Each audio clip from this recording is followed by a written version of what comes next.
क्या बिसूरू का आप डंका बजाए हुए हैं? फिर इस पे तो ये बोलना चाहिए कि हम विश्व में सबसे खराब हैं, कि हम पेपर ठीक से नहीं करवा पा रहे हैं। बच्चा पेपर दे के आता है तो रोता है वो। सच्चाई ये है कि मोदी सरकार में नौकरियां कम हुई है, और कम होने का एक सीधा सीधा कारण है कि इन्होंने अपने जो लघुए भगुए इनके जो जिनसे इनको फंड मिलता रहता है, अडानी अंबानी, उनके मुनाफे के लिए पूरे देश की रिसोर्सेज है वो बेच दिया है। ये सरकार बेशर्म हो चुकी है, देश के शिक्षा मंत्री बेशर्म हो चुके हैं। अब ये बात भी सच है कि देश के प्रधानमंत्री भी बेशर्म हो चुके हैं। नहीं तो इतना सब कुछ होने के बाद एक शिक्षा मंत्री को आपको बर्खास्त करने से कौन रोक रहा है? ये तो साबित कर रहा है कि आप इतनी आवाज़ उठने के बाद, इतने लोगों का दबाव होने के बाद, इतने पेपर लीक होने के बाद, इतने स्कूल बंद करने के बाद, आपसे जब लोग सवाल पूछ रहे हैं, आपके खिलाफ लोग बोल रहे हैं, तो उस स्थिति में तो एक पार्टी के मुखिया का ये जिम्मेदारी था कि वो ये जिम्मेदारी खुद पे लेते हुए इस देश के शिक्षा मंत्री को बर्खास्त करते, लेकिन अभी तक नहीं किया उन्होंने। अब हम रेजिग्नेशन नहीं मांग रहे हैं, रेजिग्नेशन वो लोग देते हैं या उनसे उम्मीद की जाती है जिनकी आंखों में थोड़ा सा शर्म बचा हुआ है। ये बेशर्म हो चुके हैं और बेशर्म लोगों से इस्तीफा चाह रहे थे। शिक्षा मंत्री जी का बयान आता है कि ये वो लोग हैं जो दहशतगर्दों की बी टीम है। अभी किसी ने ये बात बोली कि ये दहशतगर्दों की बी टीम है, तो जाहिर दहशतगर्दों का ए टीम कौन है पहले ये सोचना पड़ेगा। इनके लोग यहाँ भेज करके बच्चों को यहाँ पिटवा रहे हैं, किसी का सर फोड़ दे रहे हैं, और हर प्रोटेस्ट करने वाला इनके हिसाब से तो दहशतगर्द है। किसान दहशतगर्द हैं, मजदूर प्रदर्शन करे तो उसके पाकिस्तान के कनेक्शन है, वो टेररिस्ट है, युवा प्रदर्शन करे वो टेररिस्ट है। तो इनकी नज़र में सही इंसान है कौन, देशभक्त है कौन? बस जो बीजेपी का सपोर्ट करते, जो आरएसएस का सपोर्ट करते, वही देशभक्त है, बाकी सब लोग ये देश के गद्दार हैं। तो मेरा तो मानना ये है, अब जब उन्होंने अभी बोल दिया, ये बात आई गई है, तो मेरा मानना ये है कि जो भी इस देश की अर्थव्यवस्था को चलाने में अपना योगदान दे रहे हैं, अपनी मजदूर से, वो चाहे अपनी मेहनत से, वो चाहे देश का मजदूर हो चाहे किसान हो, वो इस देश का पेपर लीक नहीं हो, हम ऐसी व्यवस्था बना रहे हैं कि पेपर लीक नहीं होगा, और ऊपर से दुख भी जताया है जो छात्रों ने सुसाइड किया है। नहीं, शोक नहीं जताना होता है, शोक नहीं जताना होता है, जिम्मेदारी लेके उनको बर्खास्त किया जाना चाहिए। शोक से कुछ नहीं होगा, शोक यहाँ बहुत लोग जता रहे हैं। हम देखते हैं रेल मंत्री मरता है तो वहाँ रील बनाने चले जाते हैं और रोने लगते हैं, आंखों से आंसू निकालने लगते हैं। और रेल मंत्री नहीं, आजकल रेल मंत्री बने घूम रहे हैं। प्रधानमंत्री जी भी का भी यही आता है, उनके लिए भी यही हो गया। कोई मरेगा तो ट्विटर पर जाके आराम से कट कॉपी पेस्ट करके ट्वीट कर देंगे और 10 लाख रुपए मुआवजा दे देंगे। ये आज इन लोगों के लिए किसी की मौत महज एक नंबर, एक संख्या रह गई है। मरेगा तो तुरंत मुआवजा अनाउंस कर देंगे, संवेदना है मुआवजा अनाउंस कर देंगे। अरे भैया रोको ना, जब आपको लग रहा है तो। संभावनाएं ऐसी क्यों बना रहे हैं आप, ऐसी परिस्थितियाँ क्यों बनने दे रहे हैं कि कोई मर जा रहा है? मरने दावा किया जाता है कि बीजेपी और मोदी सरकार के साथ जेएनजी है, ये दावा वो लोग करते थे। क्या वो जेएनजी अब छिटक गया है? नहीं, बीजेपी के साथ ना इस देश का जेएनजी था कभी, और ना इस देश का बहुसंख्यक जनता थी। उदाहरण देता हूँ आपको, कोई भी इलेक्शन जो बीजेपी जीती है, मोदी सरकार जो जीती है, उनको बहुसंख्यक वोट नहीं मिला है। कभी उनको 33% वोट मिला जब शुरुआत में 2014 में आया, 2019 में उसको 37% वोट मिला, और इस बार भी उनको 36-37% ही वोट मिला है। बहुसंख्यक लोगों ने कभी मोदी जी को सपोर्ट नहीं किया है। ये गलत फहमी है कि चुनाव में आशीर्वाद दे रहे हैं। मामला ये है कि चुनावी तंत्र जो है वो खराब है, वो खराब पड़ा हुआ है। ऐसा क्या चीज़ है भैया, लोकतंत्र की आप बात करें, ऐसी कौन सी व्यवस्था? मैं समझना चाहूँगा इस चीज़ को कि लोकतंत्र की आप बात करें। लोकतंत्र में तो मेजॉरिटी डिसाइड करता है, बहुसंख्यक डिसाइड करता है। अब ये कैसा चीज़ लोकतंत्र है कि यहाँ पे 37% वोट पड़ रहा है किसी को, वो देश का प्रधानमंत्री बन जा रहा है।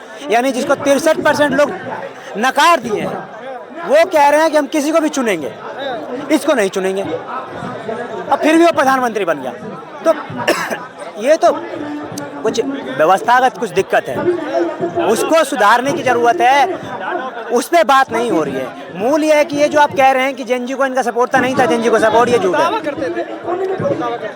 था सपोर्ट, पर सबका सपोर्ट था ऐसा नहीं था, बहुसंख्यक का सपोर्ट था ऐसा नहीं था। मुख्य ये है कि इन्होंने गरीब युवाओं को, गरीब जनता को बर्बाद करने का बस काम किया है। उस दिशा में कुछ सुधार लाने का इन्होंने कुछ काम नहीं किया।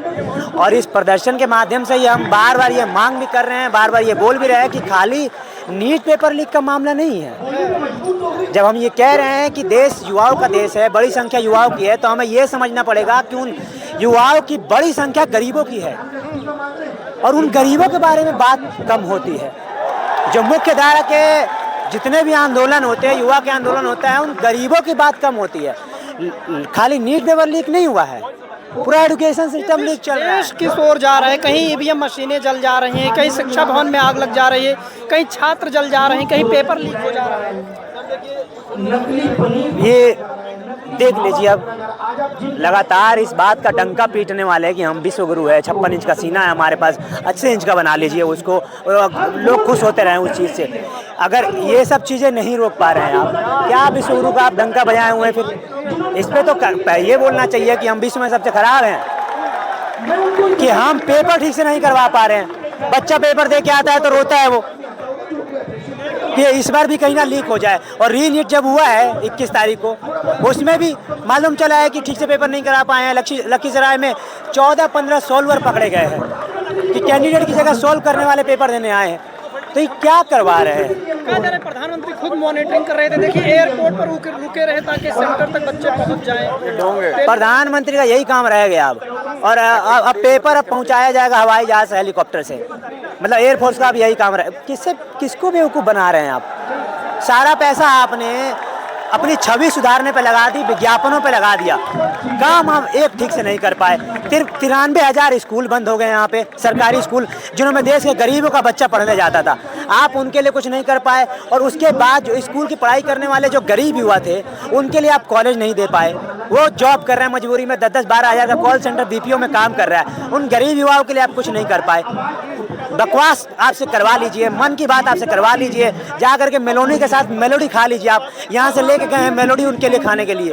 मतलब एक प्रधानमंत्री का बस यही काम रह गया है। तो क्या कहेंगे सरकार को? क्या कहेंगे? सरकार निकम्मी है और प्रधानमंत्री, देश का शिक्षा मंत्री, कैबिनेट मिनिस्टर सारे देश के निकम्मे हो चुके हैं। और इसीलिए ज़रूरत है कि देश की जनता अब रोड पे आए और खाली पेपर लीक के खिलाफ नहीं, अन्य बहुत सारे मुद्दे हैं जिनसे खाली जो देश के युवा परेशान नहीं है, देश की बहुसंख्यक गरीब आबादी परेशान है।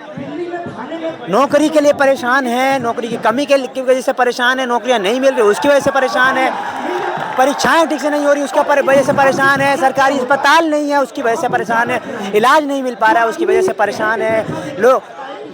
तमाम वो सारी दिक्कतें जिससे परेशान है और परेशानी के खिलाफ लोगों को सड़कों पे आना पड़ेगा। अच्छा, ये मुद्दा जो है वो सबका है, तो क्या लगता है वो संख्या झुक पा रही है, सबका समर्थन मिल पा रहा है? लोग अलग अलग समय पे इन दिक्कतों के खिलाफ लोग बोलते रहे हैं। लोगों का जुटाव होता है, ऐसा नहीं है कि पहली बार यहाँ पे ये चीज़ हो रही है, इससे पहले भी चीज़ें होती रही है। जनवरी से लेकर पूरे मई महीना तक मजदूरों का आंदोलन हुआ है, मजदूरों के साथ भी वही किया गया। मजदूर न्यूनतम मजदूरी के लिए आंदोलन कर रहे थे, प्रदर्शन कर रहे थे। क्या किया उनके साथ?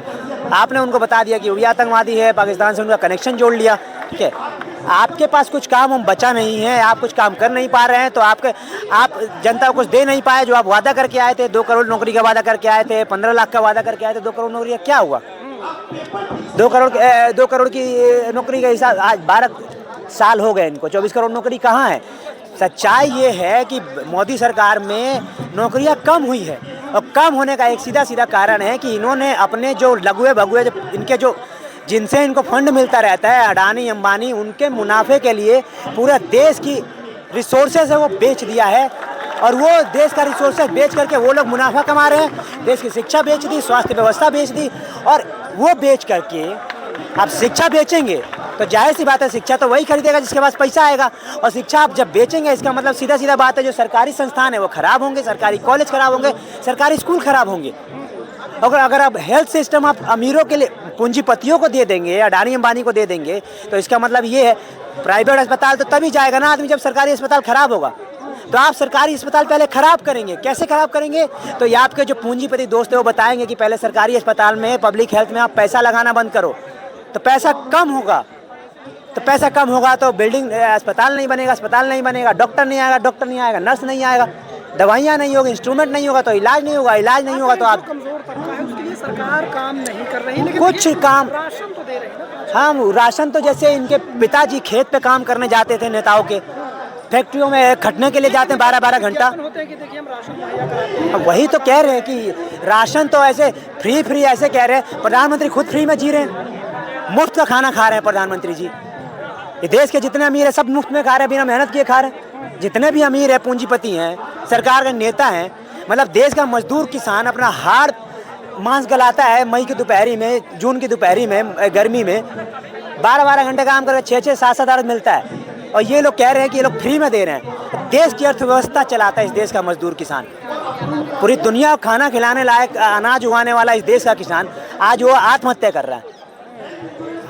हमारा देश पूरी दुनिया को खाना खिलाने लायक अनाज उगाता है। स्थिति यह है कि हमारे यहाँ लोग भूखे मर रहे हैं, हमारे यहाँ लोग कुपोषण के शिकार हैं। लेकिन टीवी अखबार में तो सब चंगा चल रहा है। टीवी 50% से ज़्यादा टीवी साला रिलायंस को बिका हुआ है। बाकी कुछ बच्चे कुछ अडानी खरीदनी है, क्या दिखाएंगे वो? अंबानी के खिलाफ की बातें दिखाएंगे, अडानी के खिलाफ की बातें दिखाएंगे, बताएंगे कि अडानी में अमेरिका में पुलिस केस हुआ था, अमेरिका जाता तो जेल होती वो। प्रधानमंत्री जी ने कर लिया समझौता, क्योंकि इनके एक वापस केस हुआ है, क्योंकि भाई साहब ने वहाँ पे कुछ बिलियन रुपीस का इन्वेस्टमेंट किया है। वो इन्वेस्टमेंट के लिए डील हुआ कि इनके जो पुरी जी फंसे हुए थे एप्स्टीन फाइल में, उनको छुड़ाओ। कैसे छुड़ाएंगे? तो डील कराओ, डील होगा। डोनाल्ड ट्रंप के तो अच्छे दोस्त हैं ही, डीलर है वो डील कराता है। तो डील हुआ कि हमारे यहाँ इन्वेस्ट करो, तुम्हारे पे लगा हुआ केस हम निकलवा देंगे। तो यही सारी चीज़ें चल रही है। इधर से पुरी जी बच गए, उधर से अडानी जी अमेरिका में गिरफ्तार होने से बच गए। यही चल रहा है ना। अपना खाली इमेज सुधारे हुए हैं, और ऐसा क्या अपने पब्लिक दुनिया भर में इमेज बना लिया। आप लाखों लोगों को मारने वाले इजराइल के प्रधानमंत्री से गले मिल रहे हैं। हमारा प्रधानमंत्री, इस देश का प्रधानमंत्री एक लोगों की जान लेने वाले से जाके गले मिल रहा है।